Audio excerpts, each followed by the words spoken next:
দীর্ঘ ১৯ বছর ক্ষমতার বাইরে থাকায় দেশের বর্তমান পরিস্থিতিতে ত্রয়োদশ জাতীয় সংসদ নির্বাচনকে চ্যালেঞ্জ হিসেবে নিয়েছে বিএনপি। কেন্দ্রীয় নেতারা সব জেলা ও মহানগর এলাকা সফর করে সভা সমাবেশ করার পাশাপাশি স্থানীয় পর্যায়ের নেতাকর্মীদের দলের পক্ষে নির্বাচনী প্রস্তুতি জোরদার করার পরামর্শ দিচ্ছেন। সেই সঙ্গে জাতীয় সংসদ নির্বাচন সামনে রেখে দ্রুততম সময়ের মধ্যে নিজ নিজ আসনে মনোনয়ন নিশ্চয়তা চান বিএনপির নেতৃত্বাধীন আওয়ামী ফ্যাসিবাদ বিরোধী যুগপৎ আন্দোলনের মিত্ররা, যেন তারা নির্বাচনের মাঠে পূর্ণ উদ্যমে কাজ করতে পারেন এবং বিএনপির নেতাকর্মীরাও তাদের সহযোগিতা করেন। নিন মজাদার গোলমার্ক পপ, হুড়মুড়ে বাইটে ফুরফুরে লাইফ। তবে হাতে গোনা কয়েকজন বাদে জোট শরিকের অধিকাংশকেই এখন পর্যন্ত মনোনয়নের নিশ্চয়তা দেওয়া হয়নি। অবশ্য বিএনপির চাওয়া অনুযায়ী অধিকাংশ মিত্র এরই মধ্যে তাদের প্রার্থী তালিকা জমা দিয়েছে। সেই তালিকা এখন যাচাই বাছাই ও পর্যালোচনা চলছে।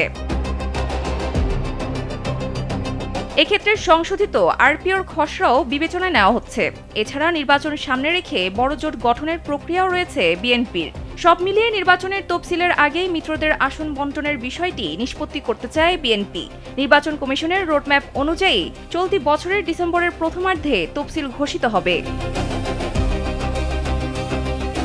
বিএনপির স্থায়ী কমিটির সদস্য ইকবাল হাসান মাহমুদ টুকু কালবেলাকে জানান, মিত্রদের আসন বণ্টনের বিষয় নিয়ে পর্যালোচনা চলছে। এখন আবার সংশোধিত আরপিওর খসড়া অনুযায়ী জোট শরিকদের নিজ দলের প্রতীকে নির্বাচন করতে হবে। এর ফলে এখন বিএনপিকে আরও পর্যালোচনা, অনেক চিন্তাভাবনা করে এই কাজটা করতে হবে।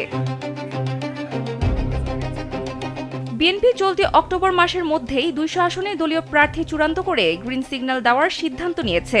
পাশাপাশি মিত্রদের আসন বণ্টন নিয়েও বেশ কিছুদিন ধরে কাজ করছে। এর অংশ হিসেবে বিএনপির চাওয়া অনুযায়ী অধিকাংশ মিত্র এরই মধ্যে জমা দিয়েছে তাদের প্রার্থী তালিকা।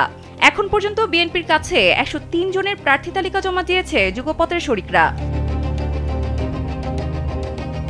তবে তালিকা জমা নেওয়ার পর শরিকদের কারো সঙ্গে এখনো বসেনি বিএনপি। এদিকে এখনো প্রার্থী তালিকা জমা না দিলেও এটা নিয়ে বিএনপির সঙ্গে ৬ দলীয় জোট গণতন্ত্র মঞ্চ এবং গণ অধিকার পরিষদের আলোচনা চলছে। শিগগির গণতন্ত্র মঞ্চ অর্ধ শতাধিক এবং গণ অধিকার পরিষদ ৩০ জনের তালিকা দিতে পারে বলে সংশ্লিষ্ট সূত্রে জানা গেছে। বিএনপির আসন ছাড়ের সংখ্যা এবার ৫০-এর আশেপাশে হবে। অবশ্য জোটের পরিসর বড় হলে আসন ছাড়ের সংখ্যাও বাড়তে পারে। জোটে যেসব প্রার্থীর সংশ্লিষ্ট এলাকায় শক্ত অবস্থান আছে, বিজয়ী হয়ে আসার মতো সক্ষমতা রয়েছে, ঢাকা সহ দেশের এমন বিভিন্ন জায়গায় আসন বণ্টনের ক্ষেত্রে তাদের প্রাধান্য দেবে বিএনপি। সানজিদা ইসলাম, কালবেলা।